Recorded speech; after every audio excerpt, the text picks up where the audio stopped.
مصری تاریخ اتنی پر اسرار کیوں ہے اور مصر کی زمین اپنے اندر کن رازوں کو دفن کیے ہوئے ہے؟ فرعون مصر جن کا دعویٰ تھا کہ وہ دیوتاؤں کی اولادیں ہیں، ولید بن ریان کون تھا اور وہ مصر کا فرعون کیسے بنا؟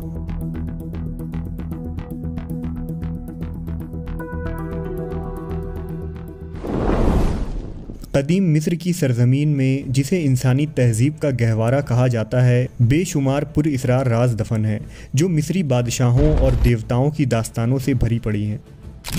انتہائی عجیب و غریب رسم و رواج اور عقیدوں کی تاریخ مصر کو پر اسرار بنا دیتی ہے۔ مصری حنوط شدہ لاشیں یعنی ممیاں اور گیزا کی عظیم پیرامڈ پوری دنیا میں مصر کی پہچان ہے۔ اس ملک کو فرعون اور حضرت موسیٰ علیہ السلام کے حوالے سے نہ صرف انسانی تاریخ میں بلکہ یہودیت، عیسائیت اور اسلام میں بھی خصوصی مقام حاصل ہے۔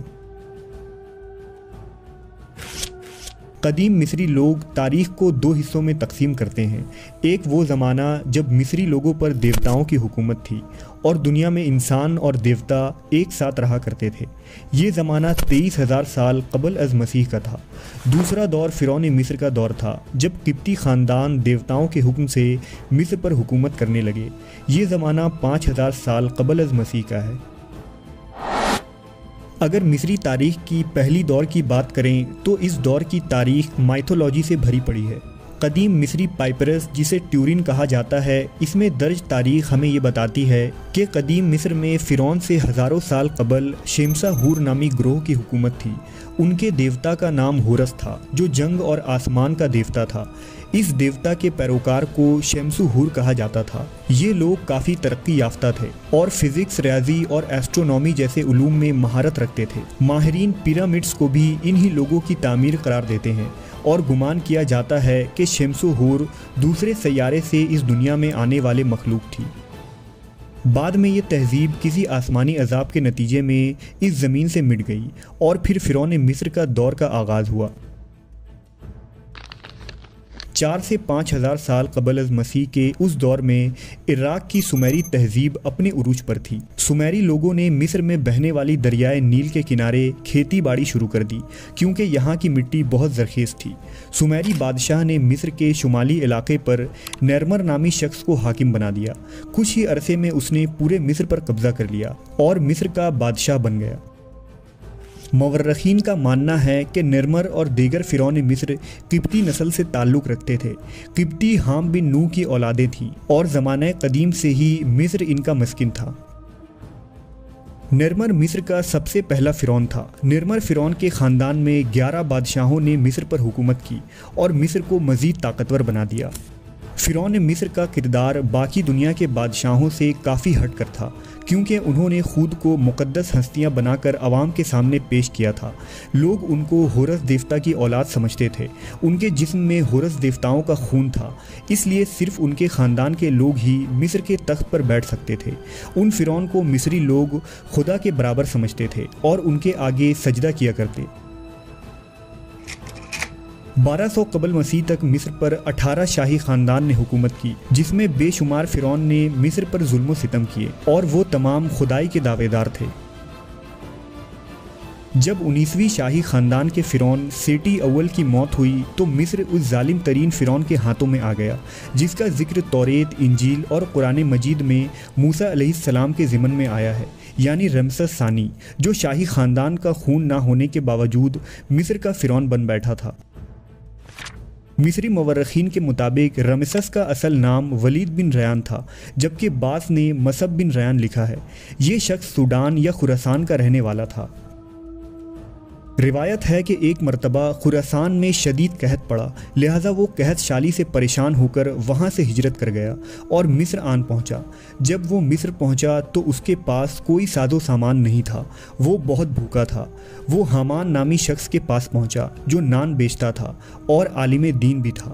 اس نے مذہبی کتابوں میں پڑھا تھا کہ ایک زمانے میں ایک آدمی خراسان سے مصر آئے گا جس میں بہت سی خصوصیات ہوں گی۔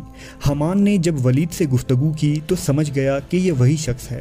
حامان نے ولید کو اپنے گھر میں مہمان بنا لیا اور وہ اس کے گھر میں کچھ دن تک قیام پذیر رہا۔ حامان نے ولید کو اب مصر کے بازار میں جانے کا مشورہ دیا۔ تاکہ دونوں مل کر وہاں کوئی ذریعہ معاش تلاش کر سکیں۔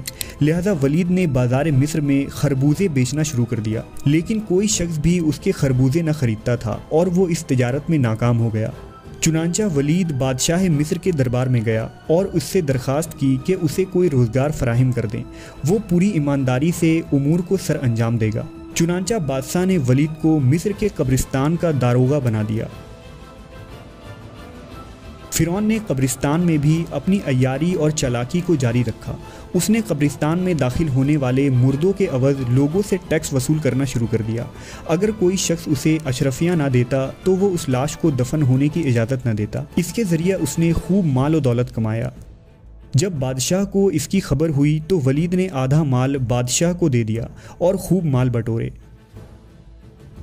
کچھ عرصے بعد وزیر مصر کی موت ہو گئی۔ اس پر بادشاہ مصر نے ولید کو ہی مصر کا وزیر بنا دیا۔ ولید ان دنوں بہت طاقتور تھا اور مصر کے قبطی لوگوں میں بہت مشہور ہو گیا۔ چنانچہ جب بادشاہ مصر کی موت ہوئی تو اس کی کوئی اولاد نہ تھی۔ اس کا فائدہ اٹھاتے ہوئے ولید بن ریان مصر کا بادشاہ بن بیٹھا اور قبطیوں کو اپنے ساتھ ملا لیا۔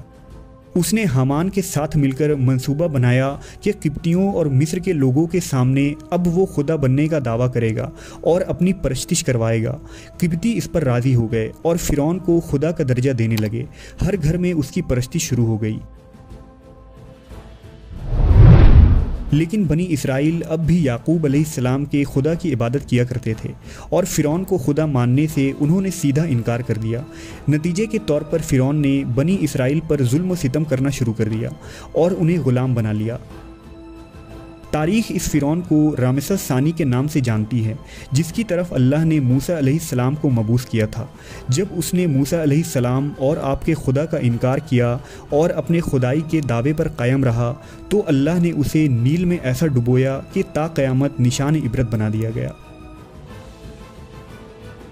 مصر کی تاریخ اور فرعون مصر کی داستانیں ہمیں یہ سبق دیتی ہیں کہ انسان دولت و حکومت اور مادی عروج کو کامیابی سمجھتا ہے اور اس کامیابی پر غرور و تکبر میں مبتلا ہو جاتا ہے۔ جس طرح فرعون مصر عروج پر آنے کے بعد غرور میں مبتلا ہو گیا، یہاں تک کہ خود کو خدا کا درجہ دینے لگا۔ بالکل اسی طرح انسانی مادی ترقی کے نشے میں چور ہو کر گمراہی کا شکار ہو جاتا ہے۔ لیکن یہ چند روزہ مادی عروج سے اہل ایمان کو اللہ سے کبھی بدگمان نہیں ہونا چاہیے، کیونکہ ہر عروج کا ایک دن زوال ہے۔